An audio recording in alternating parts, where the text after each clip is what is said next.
नमस्कार दोस्तों, आप सभी का बहुत बहुत स्वागत है एमपी एग्जाम्स वाला में। और खुशखबरी जैसी आ चुकी है, कैलेंडर जारी हो चुका है। तो इसके संदर्भ में हमने आपको ये जानकारी दे ही दी थी और आप सभी को पता भी चल गया होगा।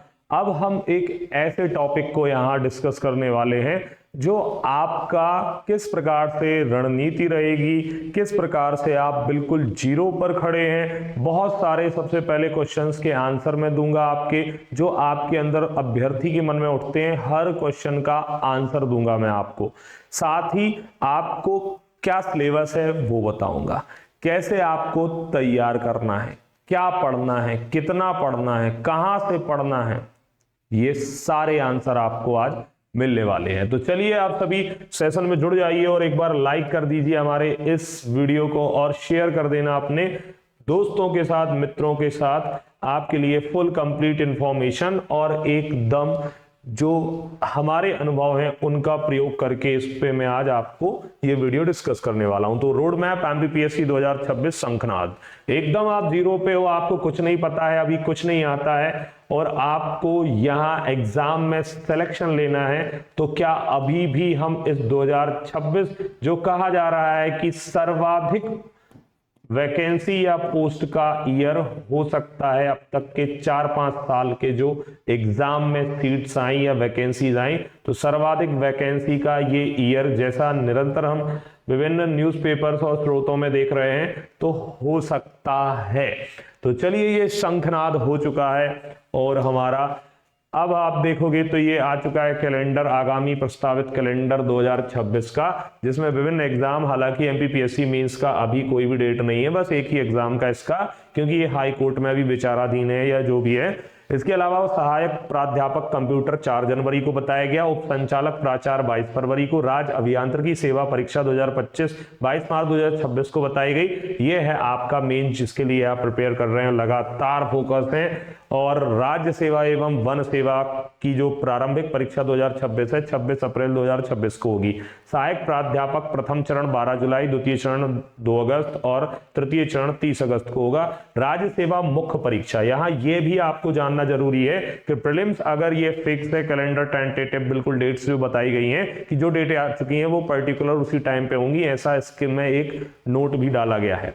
तो 26 अप्रैल 2026 को ये प्री होगा और 7 सितंबर 2026 से 12 सितंबर 2026 तक मेंस हो जाएगा। वहीं वन सेवा की अगर हम बात करें तो 27 सितंबर को इसका मेंस हो जाएगा वन सेवा का। यहाँ पे अगर हम देखें प्री एग्जाम को, जो हमारा 2026 का आपका मोस्ट अवेटेड और सबसे ज्यादा वैकेंसी का जो ईयर कहा जा रहा है, ये अपना 26 अप्रैल को होगा। तो आप इसमें अभी से प्री में तो कितना समय समझ सकते हो कि सर प्री में लगभग मैं 4 माह, मैं बाकी के दिन नहीं गिनता हूं, मैं 4 माह आपको बता देता हूं कि 120 दिन है आपके पास। क्या सर जीरो पर है तो हम निकाल सकते हैं, इसका भी मैं आंसर दूंगा। और अगर हम मेंस की बात करें तो आप यहां पर जो डेट दी गई है अप्रैल के बाद आप लगा सकते हो कि अप्रैल के बाद जून, मई, जून, जुलाई, अगस्त, 4 महीने हैं आपके पास। मतलब उतना ही समय आगे मेंस में आपको मिलने वाला है कि क्योंकि अप्रैल के बाद तो अप्रैल तो समाप्त हो गया, मई, जून, जुलाई, अगस्त, सितंबर में पेपर ही है। और हमें इतने नंबर लेके आना है इस प्रीलिम्स में कि हमारा कोई डाउट ही ना रहे, हम एग्जाम दे करके आए और हम सीधे मेंस में लग जाएं। क्या होता है उन लोगों के बीच में ये बड़ी दुविधा होती है कि प्रीलिम्स मेंस का पढ़ें या नहीं पढ़ें, क्योंकि हमारे नंबर इतने, तो भाई वो बॉर्डर पे मत रहो, 2-4 नंबर एक्स्ट्रा, क्वेश्चंस एक्स्ट्रा सही होने चाहिए तो आप इजीली दे पाओगे।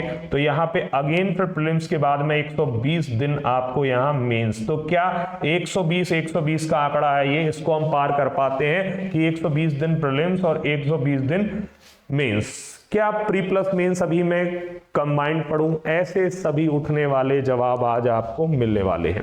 किन पर हम बात करेंगे? आरंभ है प्रचंड रणनीति। हम देखें सबसे पहले तो रूपरेखा जो रहेगी, सबसे पहले मैं आपको सफलता की 4 वो सीढ़ियां, जो आप भी इस पर यकीन मानिए कि हाँ बोलेंगे कि बिल्कुल ये सही बातें हैं, जेन्युइन बातें मैं बताऊंगा जो आपने फील किया होगा, आपके एंड से सोच सोच के मैं बताऊंगा कि क्या क्या हमारे पास क्वेश्चंस आते हैं और कौन अभ्यर्थी के कौन से दिमाग में क्वेश्चन चलते हैं। तैयारी की शुरुआत कैसे करें, बिल्कुल जीरो पे हैं आप, अभी भी हो सकता है क्या उसका आंसर, क्या अभी सही समय है 2026 वाले एग्जाम को पूर्ण रूप से क्लियर करने का, बिल्कुल जीरो पे हैं आप। बचे हुए 7 से 8 महीने ओवरऑल प्री प्लस मेंस की बात की गई है यहाँ पे, बाकी 4 महीने प्रीलिम्स में अगर हम देखें तो 4 महीने में है। क्या प्री और मेंस साथ में अभी पढ़ें, क्या स्वयं तैयार किया जा सकता है, कौन सी किताबें पढ़ें, रिवीजन कैसे करें, बार बार भूल जाता है, किस सब्जेक्ट से शुरू करें, क्या सारे सब्जेक्ट एक साथ पढ़ना सही है, कितने घंटे पढ़ें, टाइम टेबल क्या हो, मन कैसे लगाएं, मन नहीं लगता, और अंत में क्या नहीं करना है। साथ में मैं प्री का पूरा सिलेबस भी आपको डिकोड करूंगा, बताऊंगा कैसे सिलेबस आपका दिया गया है और कैसे आपको उसमें महारत हासिल करनी है। चलिए तो हम स्टार्ट करते हैं बिना देरी किए हुए। सबसे पहले तो समझते हैं कि सफलता की 4 सीढ़ियां जो वाकई में बहुत मैटर करती हैं। अगर हम बिल्कुल कोई स्टार्ट कर रहा है और कोई बीच में भी है तो सभी के लिए ये 4 सीढ़ियां बहुत काम की हैं। पहली सीढ़ी क्या कहती है, सबसे पहली सीढ़ी तो यह कहती है कि आपको सिलेबस पूरा पता होना चाहिए, याद होना चाहिए। तो सबसे पहले तो सिलेबस का आपके पास अभी तक प्रिंट नहीं निकाला है तो रिक्वेस्ट है आपसे प्रिंट निकालें। प्रिंट निकाल के सिर्फ बैठना नहीं है, उसकी एनालिसिस करनी है आपको। एनालिसिस करिए, आप एनालिसिस करिए लगातार और उसको धीरे धीरे करके अपने आप याद हो जाएगा वो पूरा सिलेबस। और सबसे अच्छी चीज है, अदर एग्जामों में पता नहीं होता कहां से आने वाला है, एमपीपीएससी फिक्स है। आपकी एनालिसिस तगड़ी हो, मैं बोल रहा हूं आप अपना पेपर खुद लिख देंगे कि ऐसा ऐसा आने वाला है, बस ये बहुत तगड़ा होना चाहिए। हर टॉपिक मेंशन है, हर टॉपिक मेंशन है और हर टॉपिक को fully 360 dimension 360 degree full cover करना है अपने को, कोई भी सेक्शन नहीं छोड़ना है अपनी तरफ से। दूसरी चीज क्या हो, दूसरी चीज आपको जो सेल्फ नोट से बचते हो, पीडीएफ सिर्फ और सिर्फ आपको गुमराह और आपको बर्बाद करने का तरीका है। आपको रिवीजन में, क्योंकि अगर कंप्लीट सिलेक्शन की बात करूंगा मैं, सिर्फ प्री निकालने से कुछ नहीं होगा। जिस दिन आपको लगातार 6 पेपर दिखाए ना मैंने अभी कि 7 सितंबर से 12 सितंबर तक होगा, कैसे रिवीजन करोगे तुम, वो जो पीडीएफ में खोलोगे क्या बैठ के, पेपर दे के आओगे फिर पीडीएफ खोलने बैठ गए, नहीं होगा भाई। सेल्फ नोट्स बनाइए, बहुत ज्यादा मस्त हैं ये। तीसरी चीज, सेल्फ नोट्स के बाद आपको क्या करना है, आपको रिवीजन डेली करना है। जो आज पढ़ो उसका डेली रिवीजन। डेली रिवीजन का मतलब होता है डेली जो पढ़ो उसका उसी दिन रिवीजन, रात में करो, जब करना है आपको उस टाइम पे करो। और चौथा, अगर आपको एग्जाम में पकड़ना है, आपको अपना पेपर आपके एग्जाम के पहले खुद लिखना है कि ऐसा होने वाला है, तो आपको लगाने पड़ेंगे PYQ। कम से कम पिछले 5-7 साल के तो कम से कम लगा लो, कम से कम यार। PYQ 5 से 7 ईयर के कम से कम लगाना, बस नहीं है कि हमने लगा लिए। एनालिसिस करो उसकी, कहां से कितने क्या और किस स्टैंडर्ड पे किस टाइप का ऑब्जेक्टिव, अंदर ऑब्जेक्टिव में कैसे क्वेश्चंस पूछे जाएंगे, क्या रहेगा पूछने का तरीका। कम से कम 10 क्वेश्चन आपके, 10 से 15 तक बोलूंगा मैं, PYQ सीधे। क्योंकि साल में 10 एग्जाम, जैसे अभी अपन ने कैलेंडर देखा तो PSC करवाता है, इनमें से ही आपको देखना क्वेश्चन रिपीट मिलेंगे, मैं बताऊंगा आपको जिस दिन एग्जाम हो जाएगा। ठीक है, तो ये 4 सबसे पहली सीढ़ियां हैं। कोई एकदम जीरो पे खड़ा है, नहीं पता उसको क्या है, तो पता करने के लिए सबसे पहला काम है आप जाइए इंटरनेट कैफे और सिलेबस का प्रिंट निकाल के लाइए। सिर्फ निकाल के मत बैठिए, उसका आज से ही एनालिसिस पूरा शुरू कर दीजिए। और याद करना, हर टॉपिक मेंशन है उसमें, 360 डायमेंशन पूरे फुली कवर करें। आपका कहां जाता है पेपर, मैं बताता हूं। सेल्फ नोट्स प्रिपेयर करना है, अगर आपको कंप्लीट तैयारी करनी है और रिवीजन करना है उसका प्रॉपर डेली, उसी दिन रिवीजन करेंगे तो फिर कभी जिंदगी में भी ना रिवीजन करो, मैं तो इतना तक बोलता हूं, तो प्री के एग्जाम में तो याद आ जाएगा ऑप्शन देखते ही, पर उसी दिन करना है, क्योंकि उस दिन आपको जो पढ़ा है वो याद रहेगा। आप 1 महीने बाद रिवीजन करोगे सब भूल गया होगा, फिर किस बात का रिवीजन होगा। PYQs आपको लगाने हैं, बुक्स बहुत सारी, मैं बुक्स भी बताऊंगा कौन सी लगानी है, क्या करनी है। चलिए, और सबसे बड़ा सब्जेक्ट है क्या भाई, MPGK। MPGK आपको पता है, चाहे प्री हो, MPGK का जो सिलेबस है, सिलेबस वो अप्रॉक्स 40 to 45% तक, मतलब तक आधा MPGK है, तो इसको इग्नोर नहीं करना है, ठीक है। आधा MPGK ही आपका पोर्शन कवर कर रहा है भाई, तो इसमें एक क्वेश्चन गलत नहीं होना चाहिए। और मैं जिस तरीके से आपको बताऊंगा, क्योंकि ये तो मैं ही पढ़ाता हूं, तो आपका कुछ भी यहाँ पर गलत तो बहुत दूर की बात है, आप इतने कॉन्फिडेंट होके जाएंगे कि आप उन MPPSC को बता देंगे भाई देखो ये है इसका आंसर। तो अपनी तैयारी हमें कॉन्फिडेंस देगी, बातें बस नहीं करनी होती, उसके पीछे का वर्क आपको कॉन्फिडेंस दिलाएगा। सबसे पहले अगर हम देखें तो 5 सीढ़ियां, जो 4 सीढ़ियां हैं वो तो हम देख चुके हैं कि 4 कौन सी सीढ़ियां हैं सफलता की। सबसे पहले तैयारी की शुरुआत कैसे करें, तो ये वही सीढ़ियां हैं जो इस प्रकार से आप शुरुआत करना। आप चाहें तो एक स्क्रीनशॉट भी ले सकते हैं, आप स्क्रीनशॉट ले लें फटाफट, और फिर हम आगे का जो अगला क्वेश्चन है उसका आंसर मैं फटाफट आपको देता हूं। क्या अभी सही समय है 2026 वाले एग्जाम को पूर्ण रूप से क्लियर करना? पूर्ण रूप की बात है भाई, तो पूर्ण रूप से क्लियर करने का बहुत सुनहरा अवसर है, क्योंकि प्री के लिए भी आपको कितने दिन दिए गए हैं, 120, और मेंस हम इतने तो यूं कहें हम गए गुजरे तो नहीं है कि मतलब इतने दिन हमें मिले और हम अपनी तैयारी ना पूरी कर पाए। तो भाई 100% नहीं, 200% आज से भी आप थोड़ी सी भी अपने कैरियर को लेके सीरियस हो, एग्जाम के लिए सीरियस हो, मोटिवेट हो, करना चाहते हो, दिन रात एक करना चाहते हो, बस एक ही चीज का ख्याल जो MPPSC और मध्य प्रदेश का बच्चा नहीं करता, बरसाती बन जाता है, वो बरसाती नहीं, निरंतरता यहाँ इसमें भी सिलेक्शन दिलाएगी, और 100 नहीं 200% दिलाएगी।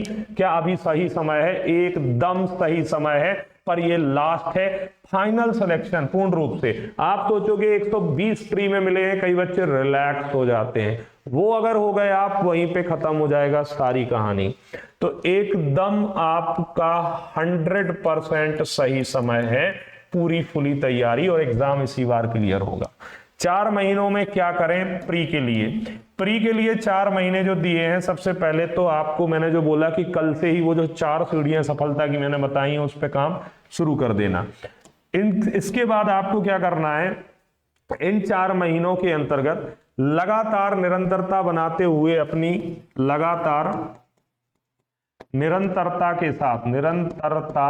के साथ आपको कंटेंट फुली कवर करना है, सेल्फ नोट्स के साथ, जो मैं आपको बता चुका हूं सेल्फ नोट्स।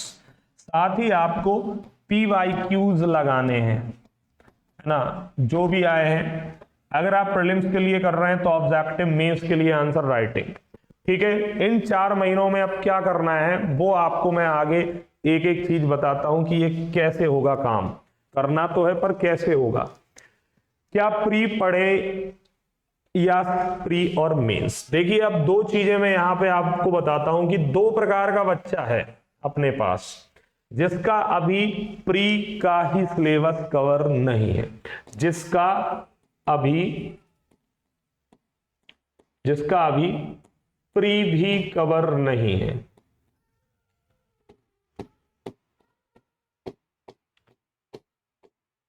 और एक बच्चा वो है जो काफी 6 महीने से लगा है, उसका प्री सिलेबस पूरा नहीं तो कम से कम आधा तो कंप्लीट है, कि भाई इसमें कुछ भी आ जाएगा मैं कर दूंगा, चाहे कुछ भी आ जाए।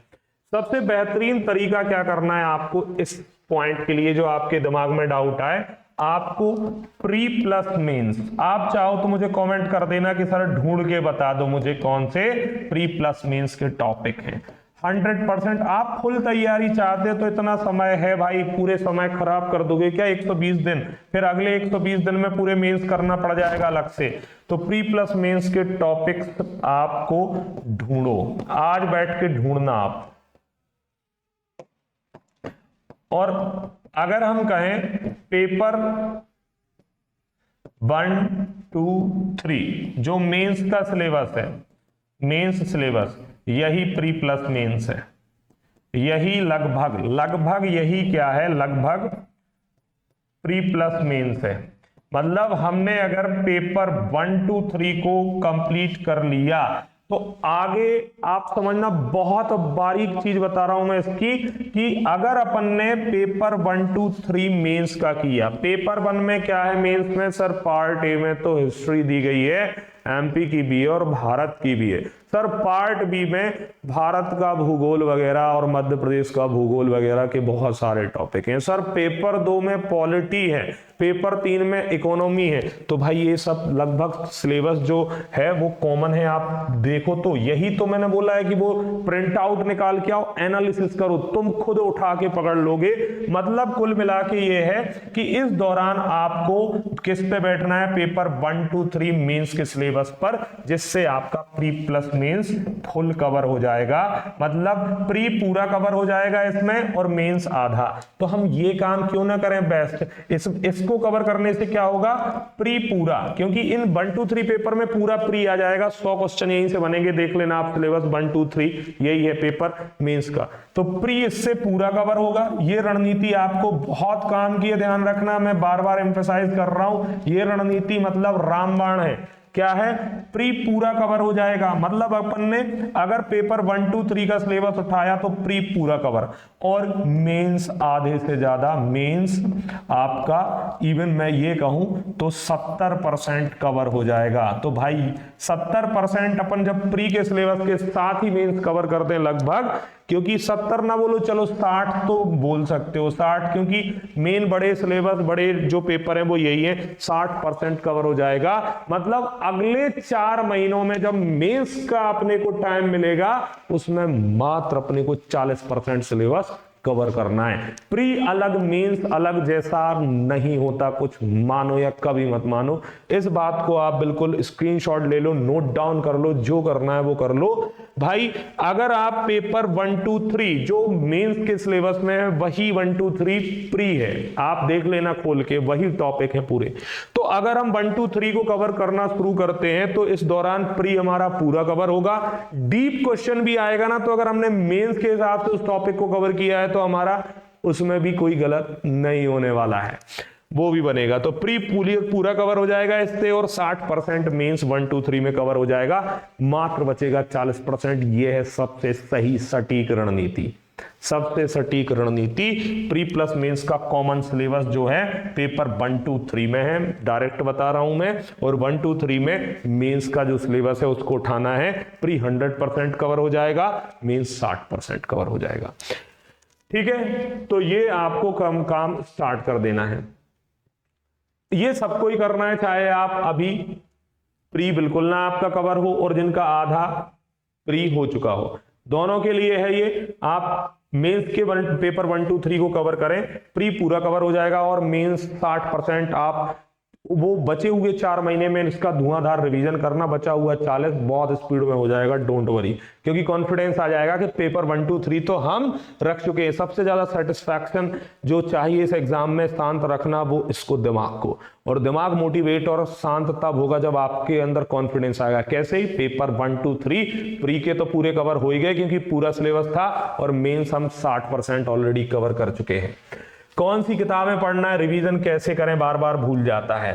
किताब बुक्स आप देख सकते हो कि आप जो या तो कहीं से प्रॉपर तरीके से अगर पढ़ रहे हो, या हमारा भी कोर्स आपने ले रखा है, तो हम आपको कोर्स में होता क्या है, हमने मैक्सिमम चीजें आप जितने भी जो हो एमपीपीएससी के, उनमें सब में देख लेना, अगर किसी ने पढ़ाया है, मेरे पूरे फुल्ली कंटेंट के साथ आपको मिल जाएंगी प्लेलिस्ट, आप देख लो कितने बड़े बड़े सेक्शन मैंने A to Z कवर किए हैं, आप देख लेना। कोई भी हम ऐसा मैं कभी नहीं पढ़ाता कि ये टॉपिक ट्रेंडिंग है, इसमें व्यूज मिलेंगे, बस वो बना दो, कोई उठा के आज कुछ ले आए कल कुछ ले आए, ये मेरा काम नहीं रहता। आप देख लेना लाइन से सबको, क्योंकि मैं फुल कंटेंट कवर करने में भरोसा करता हूं। मुझे और MPW को बिल्कुल भी, MP एग्जाम वाला को ये नहीं होता कि इसने बच्चे ने बैच लिया है या नहीं लिया है, हम ऐसा कोई भी वो नहीं रखते। पर हाँ, अगर आप बैच में लेते हो तो होता उसमें यह है कि आपको एक डेली टारगेट मिल जाता है और आप हमारे साथ सिलेबस कवर कर देते हो। खुद से लड़ पाना कई बार बीच बीच में समस्याओं भरा हो जाता है, टाइम टेकिंग हो जाता है, तो आपका टाइम बर्बाद नहीं होगा, उससे हम लोग आपका टाइम बचा देंगे प्रॉपर तरीके से। बुक्स में आप बहुत सारी अलग अलग पब्लिकेशन की बुक्स आती हैं। अगर हम बात करें तो सबसे पहले आप देखो तो अगर हमारी क्लास में हो तो मेरे लिए तो बस आप कोई बुक नहीं लेनी है, आपको सबसे बड़ा आधा सब्जेक्ट में सिर्फ एक किताब लेनी है, वो है ऑब्जेक्टिव MCQ। इसके अलावा कुछ नहीं लेनी, PYQ की किताब के अलावा, क्योंकि मैं पूरा कवर कराऊंगा जिसमें इधर का उधर कुछ नहीं होने वाला। इससे ज्यादा मैं आपको क्या बोलूं, ठीक है। रिवीजन कैसे करें, बार बार भूल जाता है, तो रिवीजन की बात कर लेता हूं मैं फटाफट। रिवीजन के मैंने बार बार तरीके बताए हैं। रिवीजन सबसे ज्यादा इंपॉर्टेंट पूरे इसमें 2 पॉइंट ये, निरंतरता और दूसरा रिवीजन। रिवीजन का क्या हो तरीका, मैं रिवीजन के तरीके पे फटाफट आ जाता हूं। रिवीजन आपको करना है, एक तो चाहे आप भारत करो, भारत का 1 2 3 पेपर, कौन सा 1 2 3 पेपर, या मध्य प्रदेश MP का करो। आपको सबसे पहले मैप फुली बनना चाहिए आपसे। वर्ल्ड का मैप आपको याद हो, वर्ल्ड, इंडिया और MP, पूरा आपको एनालिसिस करना है, एनालिसिस।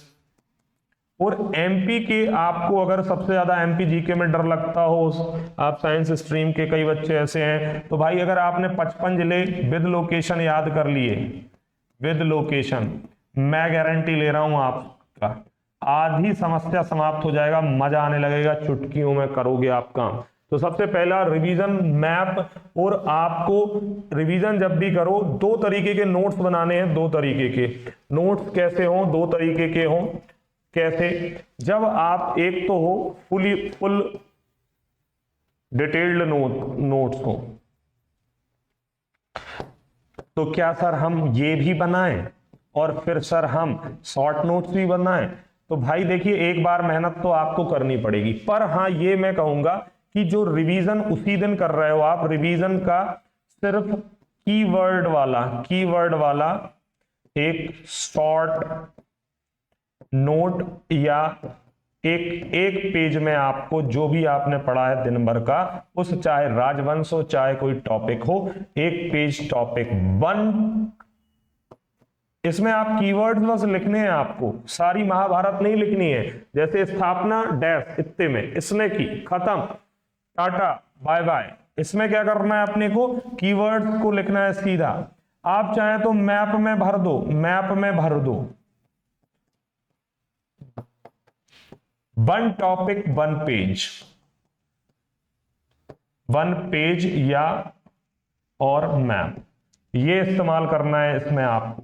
ये तब उस दिन काम आएगा जब आपके लगातार 6 मेंस के पेपर होंगे और एक पेज में निचोड़ उसका जो आपको भूलता है वो निचोड़ बस लिखना है और कुछ नहीं लिखना है उसमें, पूरी भाषा नहीं, और एक तरफ फुल डिटेल नोट्स हो जिनका हमें बार बार रिवीजन करते रहना है। तो एक तो रिवीजन का ये तरीका है। दूसरा रिवीजन का तरीका है आप लिख कर, जब भी रिवीजन करने बैठो कंसंट्रेट के लिए लिख कर रिवीजन करो, लिख कर रिवीजन करो आप बार बार। रिवीजन जिस दिन जिस टॉपिक को पढ़ो उसी दिन रिवीजन करो आप, बाद में नहीं, उसी दिन रात को। एक मेरा मेथड रिवीजन का है माइंड रिकॉल। आपके पास किताब नहीं है, लेटे हो, आप ऑफिस में वर्क करते हो, दिमाग में जो दिन में पढ़ा है उसको रिकॉल करो बार बार। जो भूले वहीं ओपन करो बुक को, कॉपी को, और देख के याद करके पलटा के फिर रख दो, फिर माइंड में रिवाइज करो। तो माइंड रिकॉल मेथड है ये मेरा, जो मैंने कईयों पे एक्सपेरिमेंट करा और उनको इससे लाभ हुआ। तीसरी चीज, ये 2-3 चीजें जो लिखी और एक्स्ट्रा अगला पॉइंट, तो आपको क्या करना है, रिलेट करने वाली ट्रिक बनानी है। रिलेट वाली ट्रिक, लाइन वाली है, कभी भी लाइनों वाली ट्रिक नहीं यूज करना है। आप वनडे एग्जाम के नहीं हो, दिमाग से उतर जाएगा सब। एक लाइन, एक उस लाइन में से एक शब्द भूला, ट्रिक खत्म हो जाएगी, दिमाग खराब हो जाएगा। रिलेट वाली ट्रिक, जैसे आपको पंचायतों के अनुच्छेद मैंने 1 मिनट में पूरे याद कराए या नहीं, कमेंट करके आप बता सकते हो। तरीका ये होता है पढ़ने का, पढ़ाई को आसान बनाने का। कितने टफ लगते थे पंचायतों के वो अनुच्छेद, 16 अनुच्छेद 1 मिनट में पूरे करा दिए थे कि नहीं करा दिए थे? आप कमेंट करके बता दो। 1 मिनट में पूरे करा दिए थे मैंने। तो रिलेट वाली ट्रिक, ठीक है, इनका इस्तेमाल करना है आपको रिवीजन में। अब हम यहाँ पे देखें, एक सब्जेक्ट से शुरू करें या सारे सब्जेक्ट एक साथ पढ़ें। देखिए अपना अपना टेक्निक होता है। कई लोग एक सब्जेक्ट से उब जाते हैं तो आप 2 सब्जेक्ट उठाओ, पर मेरा मानना यही है, खिचड़ी ना पका के, मैं जो मानना ज्यादा अच्छा रखता हूं कि भाई एक सब्जेक्ट, दिमाग को कॉन्फिडेंस आता है और वही चीजें, जैसे आपने दिन भर वही सब्जेक्ट पढ़ रहा हो तो दिमाग में दिन भर वही चलता है। अब 1 घंटा चला कुछ, 1 घंटा चला कुछ, 1 घंटा चला कुछ, प्रॉपर अपना दिमाग एक मटेरियल ले ही नहीं पाया कि ये अपना स्पेसिफिक था जो आज अपन ने इसको मजबूत किया।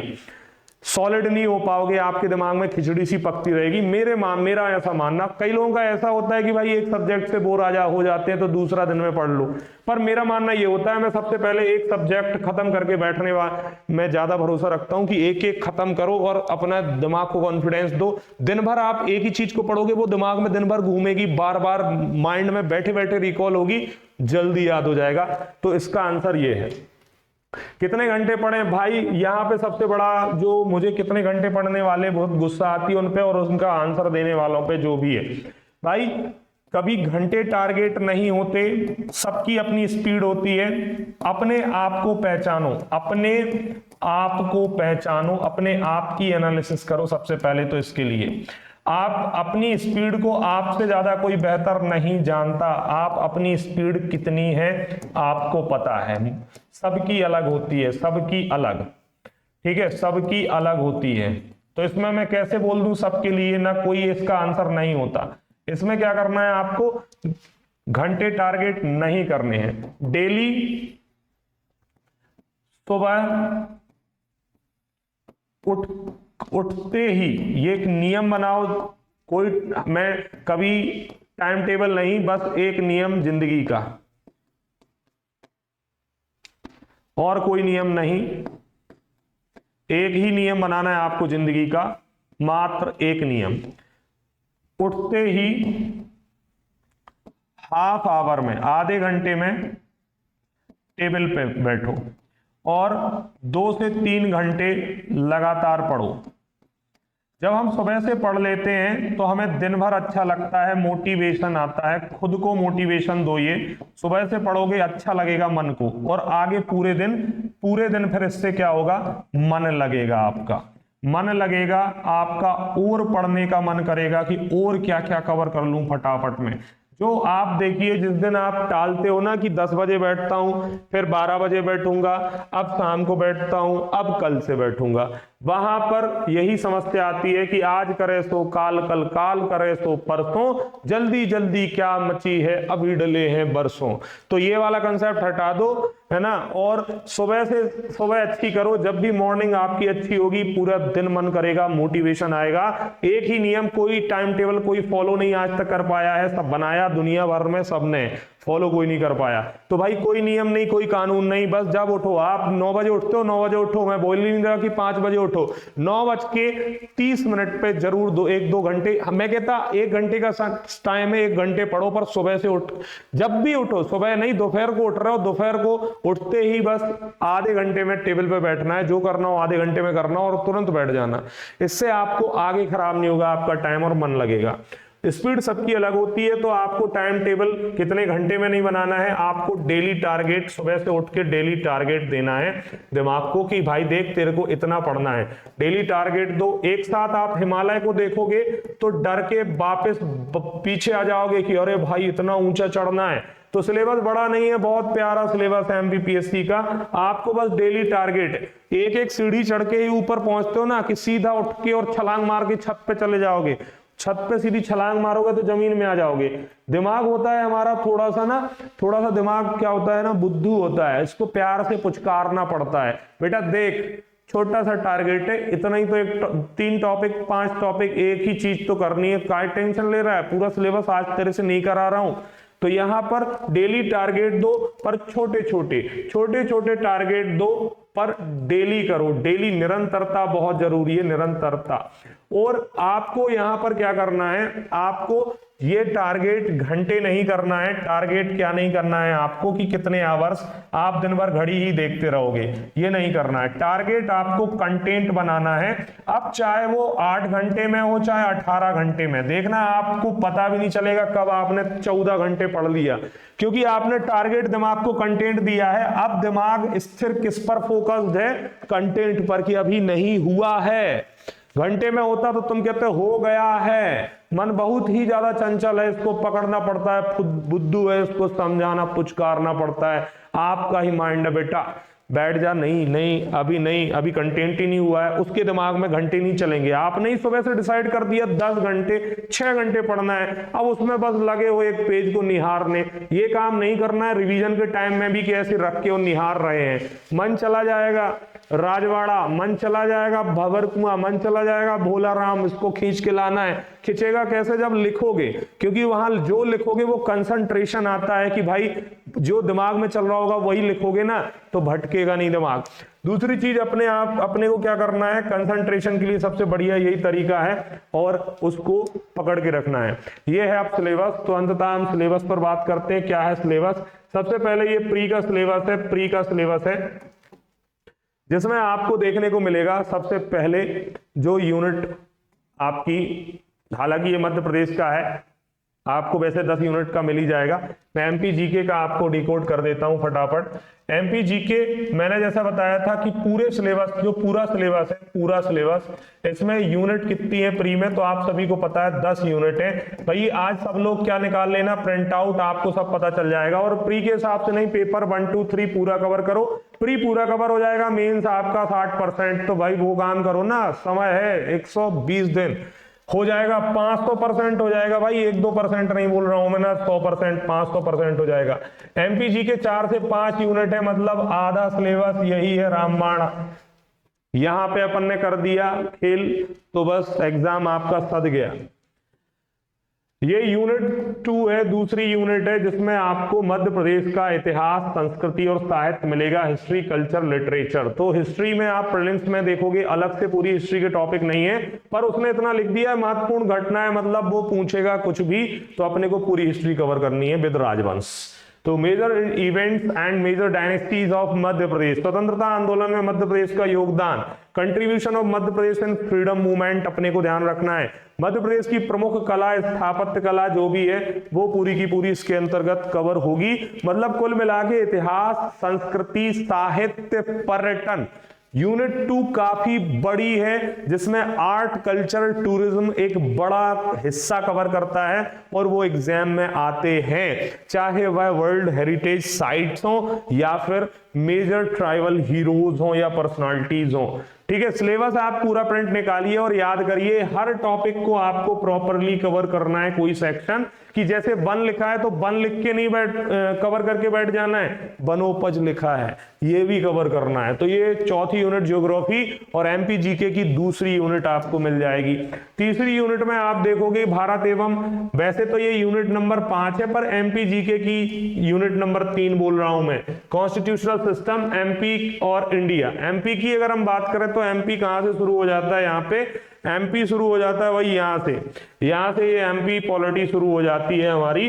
तो आप देखोगे मध्य प्रदेश में ये जितने भी प्रावधान है, चाहे गवर्नर से क्वेश्चन लगातार आ रहा है, मंत्रिमंडल, विधानसभा, उच्च न्यायालय, मुख्यमंत्री, मंत्रिपरिषद, त्रिस्तरीय पंचायती राज व्यवस्था, 3 tyre Panchayati Raj system and good governance, सुशासन, इससे क्वेश्चन आएगा ही आएगा। तो ये यूनिट 5 थी एमपी जीके की तीसरी यूनिट। चौथी यूनिट एमपी जीके की इकोनॉमी, यहां से क्वेश्चन आ ही रहा है, और मैंने फुली वन शॉट बना के रखा है पूरा। जितने एग्जाम हुए ना एमपीपीएससी 2025 में, जो अलग अलग भी, कोई क्वेश्चन इधर का उधर नहीं गया है अब तक, ना जाएगा, फुल कवर है, ऑथेंटिक गवर्नमेंट के इकोनॉमिक सर्वे के आधार पर। तो भाई वो करो, पूरा आपके लिए डाल रखा है मैंने। इसमें इन विभिन्न क्षेत्रों के अंतर्गत आपको जैसे आईपीआर के साथ साथ आपको एसडीजी इंडेक्स सब पढ़ा रखा है उसमें मैंने। अब आपकी यहाँ पर जिम्मेदारी अपने लिए, खुद के लिए इतनी है, ये एमपीजीके है, तो इसमें आप स्क्रीनशॉट ना लेकर के, मैं तो यही बोलूंगा भाई वो पूरा सिलेबस प्रिंट निकालो, पूरा का पूरा एनालिसिस करो, याद करो। ये ट्राइब्स है। यूनिट 10 वन शॉट डलाई हुआ है। इसके बाद में फिर से एक मैराथन भी अभी लेकर के आऊंगा जिसमें और अपडेटेड कम से कम नहीं तो 150% तक, पिछली बार एक क्वेश्चन बाहर नहीं गया था उस वन शॉट से, अभी भी आप देखोगे तो अब मैं और 150% नया एक वन शॉट ले आऊंगा। बस आपको उसी प्रकार से लगे रहना है और साथ देना है मेरा, जिस प्रकार से मैं आपके लिए अड़ा रहूंगा, लगा रहूंगा। ठीक है, तो दोनों बिल्कुल लगे रहेंगे, दोनों तरफ से तो जीत 500% सुनिश्चित है। सारे प्रावधान जनजातियों के जितने हैं आपको टेंशन नहीं लेना है, वो फुली कवर हो जाएंगे। मन में उठने वाले सवाल, तो कब आएगा एमपीपीएससी 2026 का नोटिफिकेशन? तो दिसंबर में आ जाएगा हमारा, लास्ट दिसंबर में। ये कैलेंडर आया है, कोई घबराए कि भाई सर हाथ तो गया है, वो कैलेंडर है भाई। अभी नोटिफिकेशन की बात कर रहे हो आप कब होगी परीक्षा आपको पता ही है कि ये 26 अप्रैल 2026 को होने वाला है प्री। और ध्यान रखना है इस बात को, 7 से 12 सितंबर को होगा 2026 को मेंस। तो ये प्री होगा, ये मेंस होगा। 120 दिन लगभग दोनों में है। क्या है चयन प्रक्रिया आप सभी को पता है। अगर आप बिल्कुल जीरो पे हो तो प्री होगा पहले, फिर मेंस होगा, और फिर भाई इन सब के रिजल्ट के बाद होगा इंटरव्यू, और उसके बाद होगा आपका सिलेक्शन। कितने नंबर का होता है प्री और मेंस और इंटरव्यू? फुली नोटिफिकेशन में आप देखोगे कि उसमें मेंशन मिल जाएगा, तो नोटिफिकेशन पूरा डाउनलोड कर लीजिए। कितने नंबर? 200 नंबर का प्रीलिम्स होता है अपना, आप सभी ने जैसा देखा होगा। तो इसमें आप इसीलिए पूरा क्या करना है आपको, नोटिफिकेशन डाउनलोड, नोटिफिकेशन का प्रिंट, सिलेबस में उसी सेक्शन में आपको मिल जाएगा। ये सिलेबस के साथ ही उसमें दिया होता है। ठीक है, सिलेबस के साथ उसमें सारी प्रक्रिया उसकी दी होती है, तो उसमें लिखा है सब कुछ। ठीक है, तो सिलेबस का जैसे प्रिंट निकालोगे उसी में लिखा है, ये पूरा आपको खुद ही पता चल जाएगा, है ना। राज्य सेवा अभ्यर्थियों को प्री में दूसरे प्रश्न पत्र में, क्योंकि अब टाइम वीडियो का ज्यादा हो गया है, अदरवाइज मैं इसको और पूरा एलोबरेट कर देता। अगर कोई ऐसा क्वेश्चन हो जो वहां ना मिल सकता हो, जिसका आंसर आपको जानना जरूरी हो, इसलिए वो सेक्शन में पहले ले लेता हूं। राज्य सेवा अभ्यर्थियों को प्री में दूसरे प्रश्न पत्र में कितने नंबर? तो भाई 40% नंबर लाने होते हैं, मतलब दूसरा वाला जो होता है CSAT कुल मिला के उसकी बात हो रही है। न्यूनतम आयु आपको पता ही है कि यहाँ पर ग्रेजुएट 21 वर्ष होना चाहिए, और ये आपका 1 जनवरी 2026 से काउंट होगा कि आप 21 वर्ष पूरा कर चुके हैं या नहीं। जितने लोग भी हैं कोई डाउट मत रखना, अपनी डेट ऑफ बर्थ उठाओ और 1 जनवरी 2026 को मैच करो आप कि 21 वर्ष के आप हुए हो या नहीं हुए हो। ठीक है, अधिकतम आयु आपको पता ही है कि अन्य अभ्यर्थियों के लिए जो जनरल वाले हैं, जिनको किसी प्रकार का रिजर्वेशन नहीं है, उनका एज है 40 वर्ष। 40 वर्ष तक वो लोग राज्य सेवा के लिए एलिजिबल हैं। पर कोई भी कैटेगरी से संबंधित हैं आप, फीमेल हैं, कैटेगरी फीमेल है, SC है, ST है, OBC है, तो आपको एक्स्ट्रा 5 वर्ष की यहाँ पर छूट मिल जाएगी। क्या है शैक्षणिक योग्यताएं? तो आपको ग्रेजुएट होना चाहिए, ग्रेजुएट, और हम स्नातक हो चुके हैं, अंतिम वर्ष फाइनल ईयर में हैं, तो क्या हम एलिजिबल हैं? बिल्कुल, फाइनल ईयर वाले भी इसमें क्या होते हैं? एलिजिबल होते हैं। तो इसका आंसर भी सबसे पहले मैंने आपको ये बता दिया, कब आएगा नोटिफिकेशन, क्या है, कैसा, फिर क्या है चयन प्रक्रिया। सिलेबस का प्रिंट निकालेंगे तो ये पूरा उसमें स्टैटिक बना हुआ मिल जाएगा आपको। कितने मार्क्स न्यूनतम CSAT में लाना है? तो 40% लाने होते हैं। 1 जनवरी 2026 से आप काउंट कर लेना, 21 वर्ष के हो रहे हो तो आप 100% एग्जाम दे पाओगे। ग्रेजुएट यहाँ पर मिनिमम वो रहता है, और अगर हम देखें कोई फाइनल ईयर में तो वो भी दे पाता है। जर्नल के लिए यहाँ कोई किसी प्रकार का रिजर्वेशन आपको नहीं मिलता है, तो 40 साल आपका न्यूनतम मैक्सिमम है, और कैटेगरी में हो आप कोई फीमेल हो, OBC हो, SC हो, ST हो, 5 वर्ष की अतिरिक्त छूट आपको दी जाएगी, मतलब 45 वर्ष। फॉर्म भरने से पहले कौन से प्रमुख दस्तावेज आवश्यक हैं? तो आपका वही है कि भाई आपके पास आधार कार्ड होगा, तो सबके पास आधार कार्ड है होगा। आपके पास किसी भी बैंक में क्या होना चाहिए? खाता, ये भरा जाता है उसमें। आपके पास रोजगार ID होना चाहिए, रोजगार निर्माण जो है उसका आपके पास क्या होना चाहिए? रोजगार पंजीयन होना चाहिए। ठीक है, रोजगार पंजीयन होना चाहिए आपके पास। ऐसे प्रमुख दस्तावेज आपके पास होने ही चाहिए। वन सेवा हेतु कौन से अलग प्रावधान है? तो इसमें जो है GS प्लस CSAT CSAT दोनों से क्या बनता है, यहां पर मेरिट बनती है। जो मेरिट बनती है रिजल्ट की, उसमें दोनों के मार्क्स जुड़ते हैं, जबकि राज्य सेवा में सिर्फ क्वालिफाइंग होता है वो 40% के साथ। राज्य सेवा हेतु कितने प्रकार के पद जारी किए जाते हैं, इसके लिए मैं अलग से वीडियो बनाऊंगा। ठीक है, सिलेक्शन के बाद डिप्टी कलेक्टर बनते हैं, SDM, ये क्वेश्चन भी मैं आगे एक और वीडियो में लाऊंगा। ठीक है, कितनी मिलती है इनहैंड सैलरी, ये अपने को अलग वीडियो में मैं, क्या है मापदंड, इसके लिए अलग वीडियो मेरा आएगा, तो अलग वीडियो बहुत जल्दी आ जाएगा। इसके लिए बस आप कमेंट करके मुझे बताना क्या आप इन क्वेश्चंस के भी आंसर चाहते हैं। DSP बनने के लिए कौन से अलग शारीरिक मापदंड चाहिए होते हैं, अगर ये क्वेश्चंस के आंसर आप चाहते हैं तो मैं अलग से वीडियो ले आऊंगा इसका भी, क्योंकि इसका थोड़ा सा टाइम लगा के पूरी टेबल आपको बतानी पड़ेगी। ठीक है, किसे मिलेगा यात्रा भत्ता। राज्य सेवा में किन वर्गों को तीनों चरणों में चयन होने के लिए कितनी प्रोत्साहन राशि मिलती है, मतलब OBC SC ST के लिए यहाँ पर एक योजना भी चलती है। ये अगर आप चाहते हो कि कितना दिया जाएगा किस पे, तो वो मैं बता दूंगा। यहाँ पर जो त्रुटियां होती हैं पेपर में, उसको किसको सही माना जाता है, मतलब किस लैंग्वेज को आप चूज करोगे, तो यहाँ हिंदी को सही माना जाता है। ये तो अपन यही बता सकते हैं, हिंदी जो भाषा होती है दोनों सबको दिया जाता है, आप कोई भी माध्यम के हो, वहां पे पेपर दोनों माध्यम में होता है, तो हिंदी को सही माना जाता है। किन उत्तरों में किया जा सकता है फेरबदल और किन ऑप्शन को अंत में माना जाएगा सही, ये मैं बताऊंगा। आपत्ति कैसे लगाई जाती है, फिर वो सारी बातें बाद की होती हैं। पर अगर आप ये वाला वीडियो चाहते हो इस सेक्शन का, तो मुझे आप जरूर बता दीजिएगा। बाकी मन कैसे लगाएं, मन नहीं लगता, फटी जेब, रिश्ते दूर, सामाजिक सम्मान, मन में हीनता, एक कमरे में बैठ के लोगों से छुपते बचाते बैठे हो, क्योंकि इसमें आपका दोष नहीं है, वर्तमान में उत्पन्न परिस्थितियों का दोष है। और उन परिस्थितियों, ऐसी परिस्थितियों के बाद मन नहीं लग रहा तो कब मन लगेगा भाई। सबसे ज्यादा वैकेंसी वाला ईयर है और सबसे सही समय है। आपने देखा होगा कि आपके दादाजी, आपके पूर्वज आपकी तरह बड़ी उम्मीद के साथ देख रहे हैं।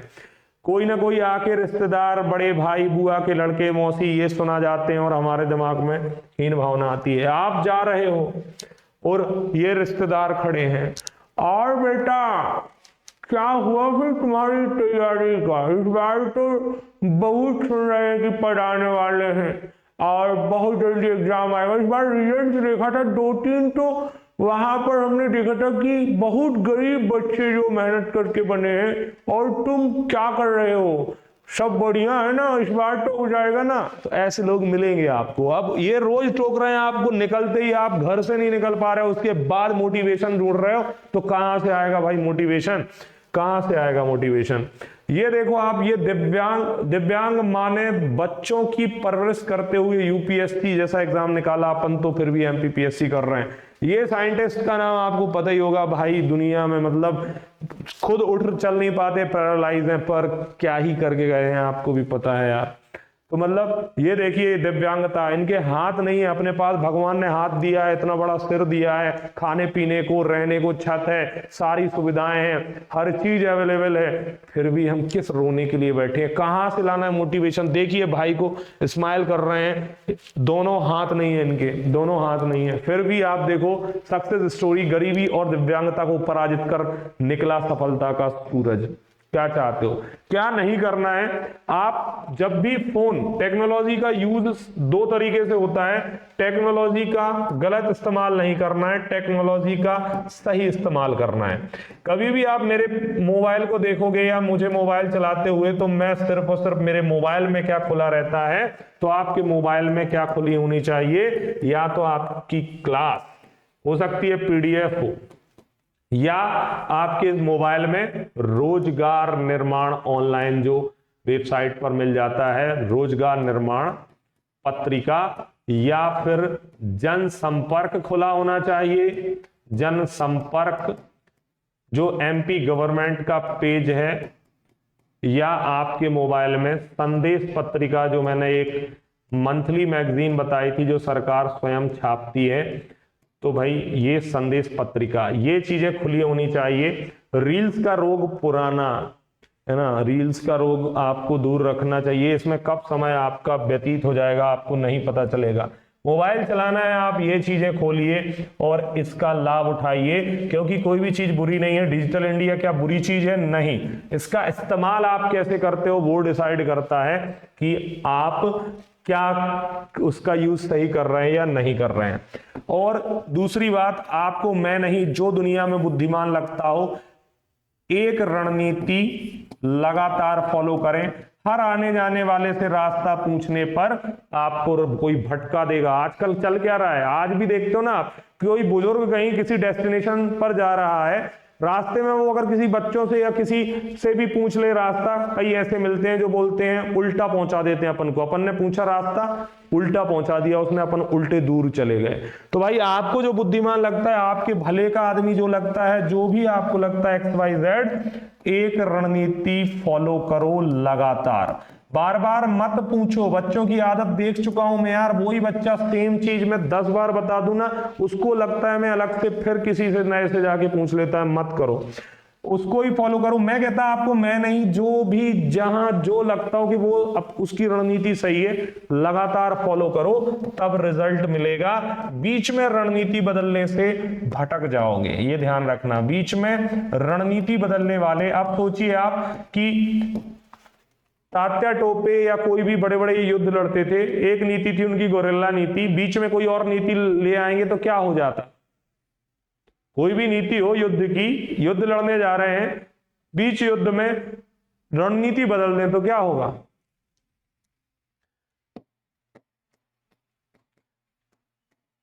ये काम नहीं करना है। और रोज हर किसी से रणनीति नहीं पूछनी है।